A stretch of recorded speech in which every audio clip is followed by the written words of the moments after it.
Madame la Première ministre, chef du gouvernement, honorables députés et sénateurs, Mesdames et Messieurs les membres du gouvernement, Mesdames et Messieurs des corps constitués, Mesdames et Messieurs les ambassadeurs, chefs de mission diplomatique et représentants des organismes internationaux, Mesdames et Messieurs les chefs de corps et membres d'institutions supérieures de contrôle de divers pays, Mesdames, Messieurs, distingués invités. C'est avec honneur et surtout une profonde espérance que je m'adresse à vous en cette journée internationale de lutte contre la corruption placée sous le thème « La mobilisation de la jeunesse dans la lutte contre la corruption ». Permettez-moi d'abord de saluer chaleureusement la présence et l'engagement du Forum des inspections générales d'État et institutions assimilées. Votre travail patient, exigeant, parfois difficile, constitue un rempart essentiel contre ce fléau qui gangrène tant de sociétés et qui touche par place les pays en voie d'émergence comme le nôtre. La corruption n'est pas une simple entorse administrative, elle n'est pas un détail dans la gestion du bien public, elle est une perversion morale et sociale, un affaiblissement insidieux de nos institutions, un détournement continu du destin collectif. Elle mine la crédibilité de l'État, sape la confiance mutuelle qui doit exister entre gouvernants et gouvernés, et plus largement, elle brise l'élan même du développement. Dans un pays comme la République démocratique du Congo, riche de ses ressources naturelles, de ses hommes et de ses femmes, de son histoire, de sa jeunesse nombreuse et dynamique, la corruption constitue un frein cruel. Elle bloque les investissements constructifs, entrave l'amélioration des services publics, fragilise notre système sanitaire et éducatif, alimente l'injustice et creuse les inégalités. Il est d'autant plus douloureux de constater que, bien souvent, ce sont les plus vulnérables qui en payent le prix fort. La corruption détourne l'argent public de son but initial, qui est de construire des routes, des écoles, des hôpitaux, garantir un accès à l'eau potable, à l'électricité et à la santé ou à la justice. Les fonds destinés aux programmes de formation, aux initiatives en faveur de la jeunesse, se perdent dans des canaux opaques, privant ainsi nos enfants et nos étudiants du bagage dont ils ont besoin pour porter le flambeau du futur.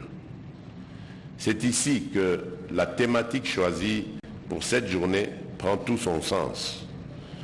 La mobilisation de la jeunesse n'est pas un simple slogan. À l'instar du défunt Floribert Boinachui, martyr à 26 ans de l'honnêteté et de la probité absolue, notre jeunesse est la clé de voûte de notre lutte contre la corruption. Elle en est la victime, mais elle doit et peut en devenir l'antidote. C'est à elle de faire le choix décisif, celui de l'intégrité, celui du bon combat. Les jeunes portent en eux l'énergie, la vigueur morale, le sens du bien commun et de la justice nécessaire pour transformer nos pratiques. Ils constituent un vivier inestimable de citoyens éclairés, capables de s'opposer aux abus, de refuser les compromissions et de se former aux bonnes pratiques. En les impliquant davantage dans des actions de sensibilisation, d'information sur la corruption, dans l'évaluation, nous leur donnons une place centrale dans la construction d'un avenir plus intègre. C'est dans cette perspective que j'insiste sur la primauté absolue des politiques de prévention. Sans nier l'importance de la répression et de la sanction qui demeurent indispensables pour rendre crédible notre combat, il faut comprendre que la corruption, comme toutes les pathologies sociales, trouve son ancrage dans les mentalités, dans les systèmes et dans les habitudes. La prévention, c'est l'éducation, c'est la formation, c'est l'instauration d'une culture de l'intégrité dès le plus jeune âge. La prévention, c'est aussi veiller à la transparence des procédures d'attribution des marchés publics, des nominations aux postes de responsabilité. La prévention, enfin, c'est l'informatisation, la digitalisation, le recours à des outils modernes de contrôle pour réduire l'espace dans lequel la corruption prospère. Mesdames et messieurs, distingués invités, dès mon avènement à la magistrature suprême, j'ai eu à cœur de redorer le blason de toutes les institutions et organes qui concourent à la lutte contre la corruption dans notre pays. J'ai ainsi apporté un soutien politique, légal et logistique renouvelé à la Cour des comptes, garantie du contrôle rigoureux des finances publiques. J'ai lancé au sein de mon cabinet l'Agence de prévention et de lutte contre la corruption, lui donnant les moyens d'investiguer, d'alerter, mais surtout de conseiller en matière de pratiques administratives saines. J'ai soutenu la cellule nationale des renseignements financiers pour qu'elle puisse dépister et signaler les transactions suspectes, pour qu'elle puisse dépister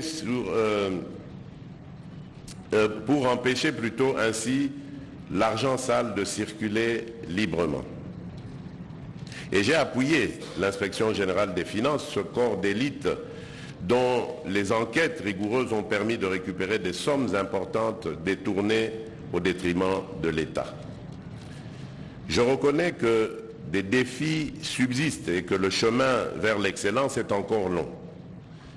Néanmoins, des progrès significatifs ont été réalisés, notamment dans la rationalisation des dépenses publiques, dans la tenue des comptes de l'État, dans la rigueur des contrôles internes. Nous avons noté une collaboration entre les différents services, un esprit de concertation et d'échange d'informations qui réduit l'opacité et décourage la fraude. Le changement est un processus progressif qui exige du temps, mais nous avançons avec détermination. La corruption est un mal tenace qui s'adapte, qui cherche de nouvelles failles dès que nous embouchons une. C'est un combat permanent, un travail de longue haleine qui exige abnégation, courage, persévérance, sens du devoir et dépassement de soi au service de l'intérêt collectif. C'est pourquoi, devant vous tous, je réitère mon appel, poursuivez, redoublez d'efforts et d'abnégation dans vos missions, ne baissez jamais la garde. La nation est reconnaissante de vos sacrifices, de votre ténacité. Vous portez parfois au péril de votre propre sécurité l'étendard de la probité dans l'administration. Je salue ici la contribution du Forum des inspections générales d'État et institutions assimilées qui, grâce aux échanges d'expériences, à la mutualisation de bonnes pratiques, rend notre action plus efficace et plus cohérente à l'échelle nationale et internationale. Pour soutenir votre travail, je continue d'œuvrer pour un environnement juridique et institutionnel plus stable, où la sécurité de l'emploi, l'indépendance des magistrats et la mise à disposition d'outils technologiques de pointe contribueront à rendre vos missions plus efficientes. Je continuerai aussi d'impliquer la société civile, les médias, le secteur privé et bien sûr la jeunesse dans cette croisade. Car la lutte n'est pas le monopole de quelques-uns, mais un effort collectif. Chaque citoyen, qu'il soit fonctionnaire, commerçant, enseignant, militaire, politicien, élève ou paysan, doit se sentir engagé dans ce processus. Mesdames et messieurs, distingués invités, la journée d'aujourd'hui est un moment d'introspection et d'engagement. Introspection pour mesurer le chemin parcouru et ce qui reste à accomplir, et engagement pour renouveler notre serment d'éradiquer le fléau de la corruption.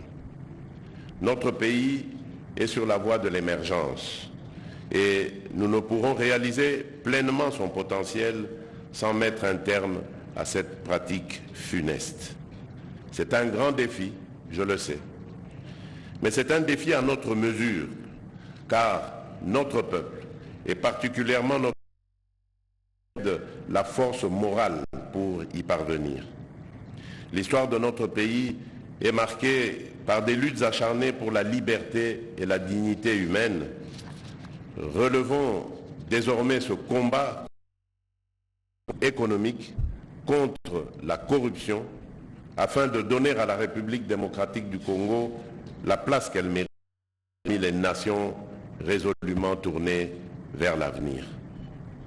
Que vive l'Afrique, que vive la République démocratique du Congo. Je vous remercie.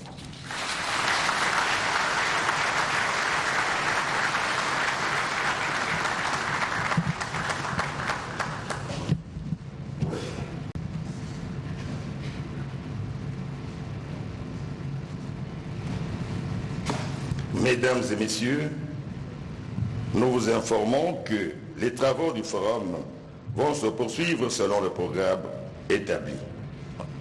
Pour l'instant, nous vous prions de vous lever pour saluer la sortie de son Excellence, Monsieur le Président.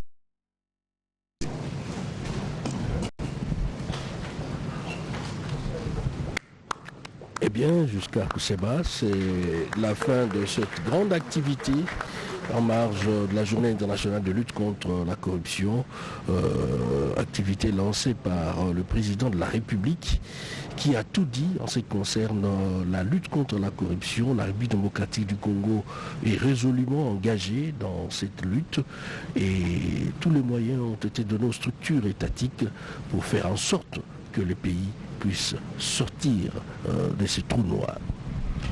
Le chef de l'État a rappelé tout l'appui qu'il accorde aux institutions supérieures de contrôle, particulièrement ici en République démocratique du Congo. Il a rappelé tous ces hauts faits.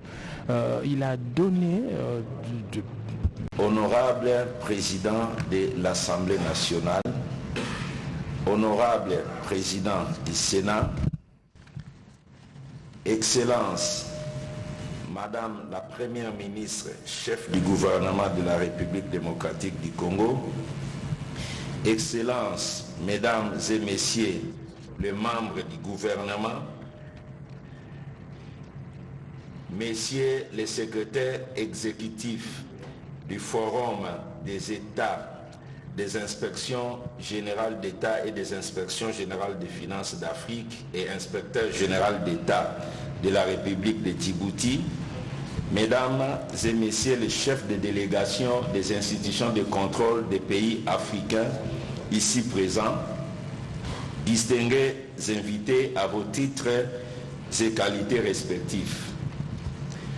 En prenant la parole devant ce prestigieux auditoire, je voudrais d'abord m'acquitter d'un agréable devoir, celui de remercier son Excellence, Monsieur le Président de la République, chef de l'État, pour avoir rendu possible l'organisation de cette conférence et pour avoir accepté de la parrainer.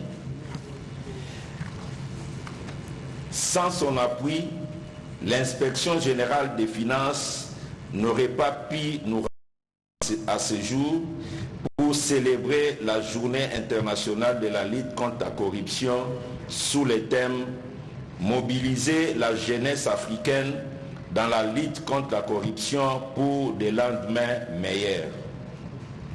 Excellences, Messieurs les Présidents de la République, chefs de l'État, votre présence à cette conférence, en dépit de vos multiples occupations et sollicitations, démontre à suffisance votre attachement et votre ferme détermination à lutter contre les anti-gestion publique de notre pays en général et contre la corruption en particulier.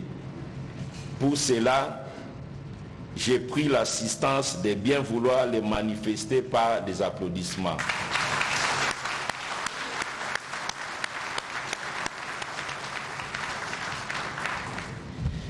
Excellences, Messieurs les Présidents de la République, chefs de l'État, avant de poursuivre mon propos, je voudrais solliciter de votre haute autorité l'autorisation de faire observer une minute de silence à l'inspecteur général des finances, chef de service adjoint de l'inspection générale des finances de la République démocratique du Congo, Monsieur Victor Batoubenga Pandamadi, qui venait de nous quitter récemment et dont plusieurs collègues d'autres pays ici présents dans la salle ont eu à apprécier le professionnalisme à l'occasion de sa participation aux précédentes réunions et rencontres du Forum des inspections générales d'État et institutions assimilées d'Afrique.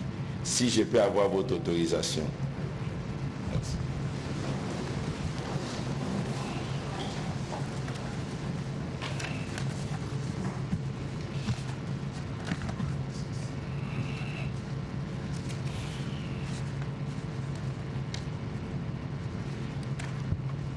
Merci beaucoup.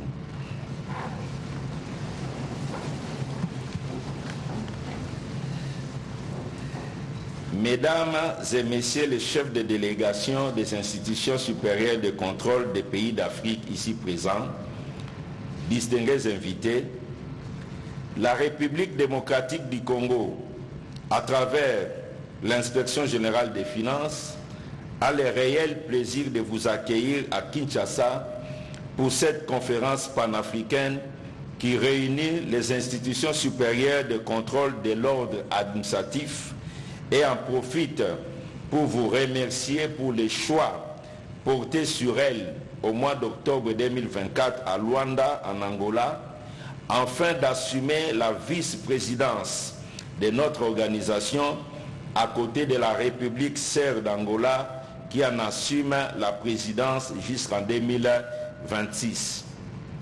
Les choix de la République d'Angola et de la République démocratique du Congo étaient certes dictés par les avancées réalisées par ces deux pays ces 5 dernières années dans la lutte contre la corruption.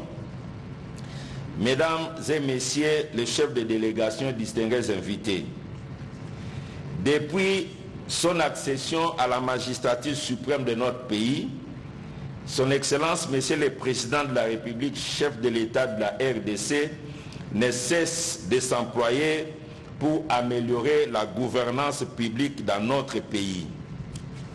Dans ce cadre, une redynamisation et une revitalisation de toutes les structures de lutte contre la corruption dans notre pays a été entamée, à savoir la Cour des comptes, l'Agence pour la prévention de la lutte contre la corruption APLC, la cellule nationale de renseignement financier CENAREF, ainsi que l'inspection générale des finances. Tout récemment, un département d'intelligence économique et financière a été mis en place.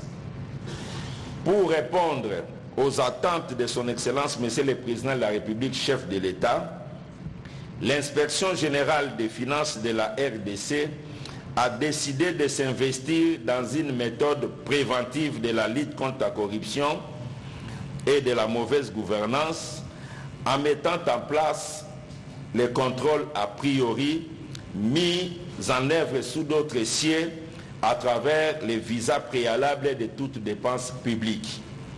Ces contrôles préventifs a priori, appelés la patrouille financière, permet d'éviter les désagréments maintes fois observés partout ailleurs du contrôle a posteriori, notamment la difficulté de récupérer les fonds perdus. Cette approche a permis d'atteindre des résultats appréciables, notamment en termes d'éradication des antivaleurs dans la gestion publique et d'amélioration de la trésorerie de l'État, des provinces ainsi que celle des entreprises et établissements publics. Loin d'être simplement une méthode de contrôle préventif, la patrouille financière constitue également un mode d'encadrement et de formation des gestionnaires publics aux méandres des finances publiques. Dans les mêmes ordres d'idées, un travail intensif de sensibilisation des diverses couches sociales de notre pays contre la corruption a été entamé et les résultats sont perceptibles, notamment en termes d'éveil de la conscience nationale contre ces fléaux qui handicapent le développement des nations et hypothèquent l'avenir des générations futures. Pendant les échanges de cette conférence, la République démocratique du Congo n'hésitera pas, dans le cadre du partage d'expériences, à communiquer sur les avancées stratégiques dans le domaine de la sensibilisation. Excellences, Messieurs les Présidents de la République, chefs de l'État, avec l'expression renouvelée de mes hommages les plus déférents. Honorable Président de l'Assemblée nationale, honorable Président du Sénat, Excellence Madame la Première ministre, chef du gouvernement de la République démocratique du Congo, Excellences, Mesdames et Messieurs les membres du gouvernement, distingués invités à vos titres et qualités respectifs, tout en renouvelant mes remerciements à l'endroit de son Excellence, Monsieur le Président de la République, chef de l'État, pour avoir rendu possible cette rencontre. Je voudrais rappeler que la planète tout entière célèbre ce jour, le 9 décembre, une journée spéciale de la lutte contre la corruption et sous les thèmes définis par les Nations Unies, mobiliser la jeunesse dans la lutte contre la corruption. Je voudrais donc vous inviter tous à tirer profit des discussions qui vont suivre dans les panels pour accroître l'efficacité de la lutte contre la corruption dans notre cher continent africain. Je vous remercie.